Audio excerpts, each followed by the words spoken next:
Live from Fargo and serving you on TV, online, and on the go. This is Valley News Live at 6. We have breaking news out of Richland County. There's been a serious accident involving two vehicles. We have confirmed that one person is dead. That crash happened about an hour ago near Highway 46 and east of I-29. Valley News Team's Courtney Lockney is at the scene and joins us with the very latest. Courtney? Mike, Andrea, I'm here in Richland County on County Road 81, where there are a substantial amount of crews working on scene behind me after a fatal crash involving a semi and a vehicle. One fatality has been confirmed. We've been on scene for about 30 minutes now, and we're being held about half a mile down the road. We're still waiting to hear from officials, but this is all the information that we have for right now. We're going to stay on scene a little longer here and try and get some more information.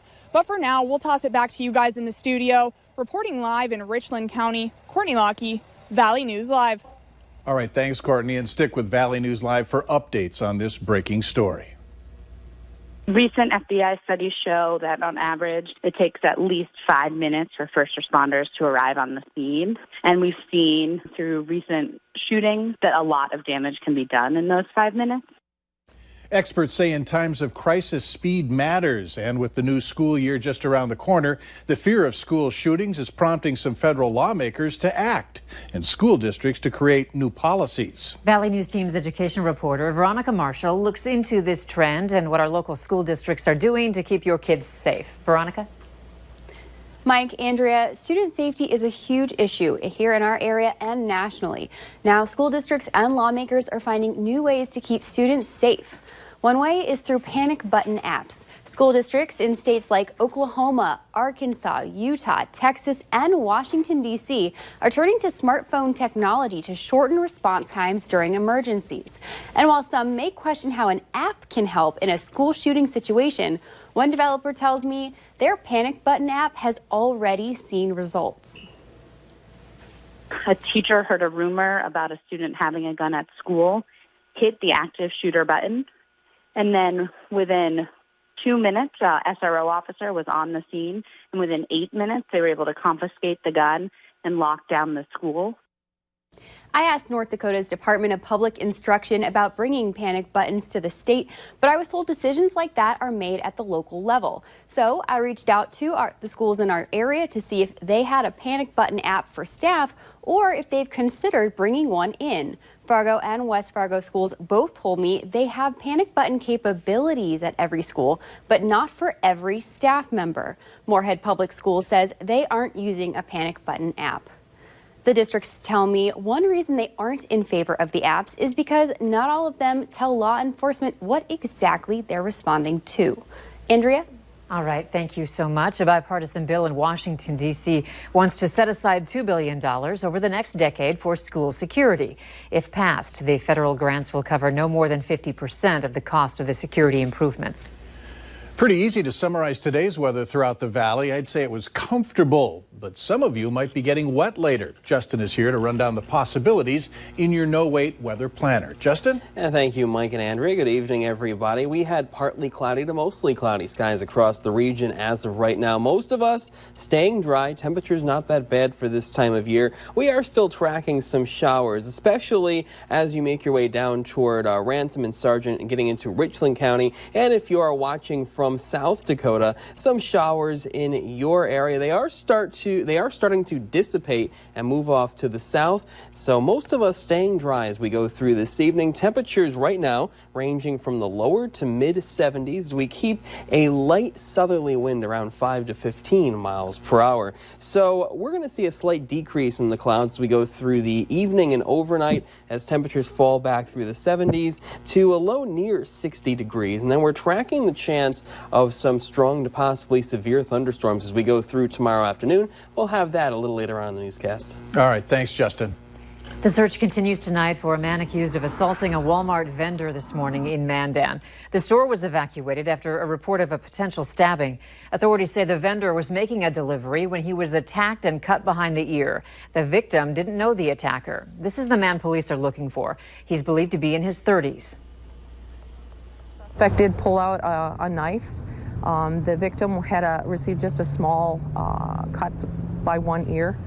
Didn't require any medical attention. He was checked by the ambulance crew.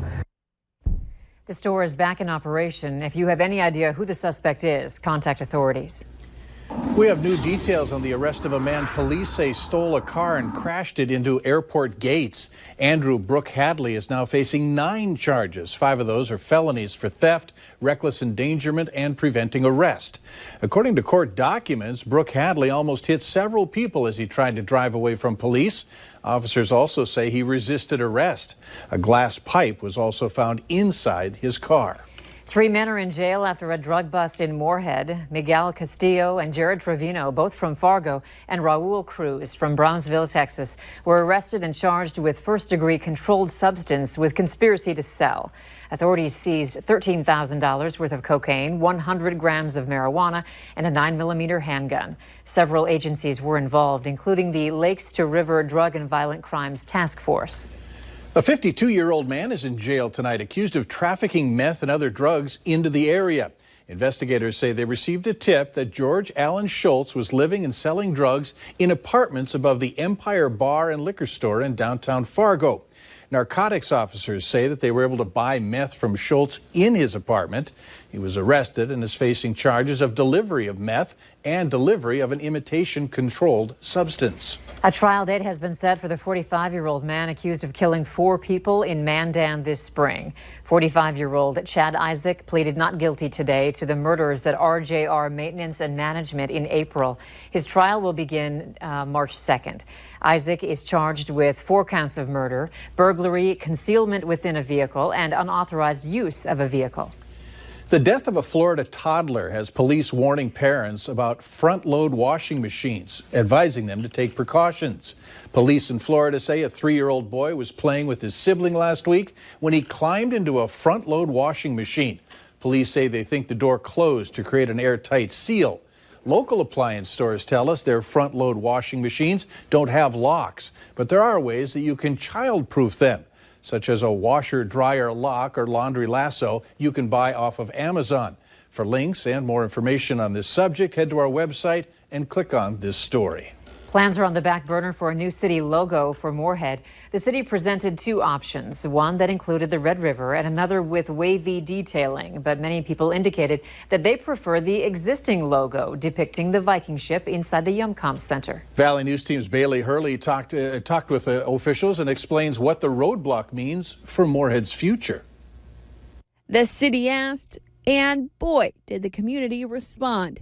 But city leaders say the bad feedback doesn't mean bad news. I'm not disappointed because, again, I think it shows how much people care and that there is great passion and loyalty to our community.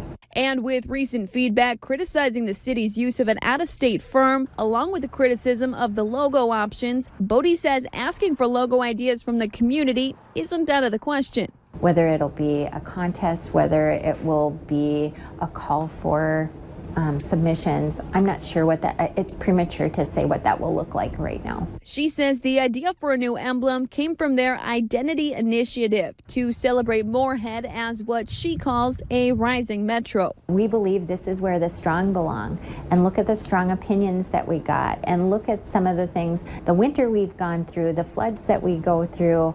As for if this initiative took money away from the city's other needs, the jury is still out on that one. I don't know how to answer that. Because, you know, if you have a checkbook, you know, and if you spend $1, it's not available for something else. So, you know, I don't know how to really respond. Did it take priority over other things? Well, it was funded. Bodie says there's no timeline of what will happen next, meaning for now, the beloved Viking ship is here to stay. In Moorhead, Bailey Hurley, Valley News Live. Bodie added that the city, the out-of-state firm, for an objective look at the community and to see what parts of Moorhead stuck out with them. Later on Valley News Live at 6, the clock is ticking for those of you wanting to get in a swim or two at your local pool. And the clouds keeping us cool for today, only into the upper 70s for highs. We should be into the lower 80s. And we're going to continue our comfortable temperature trend as we go through most of the next week. Details coming up.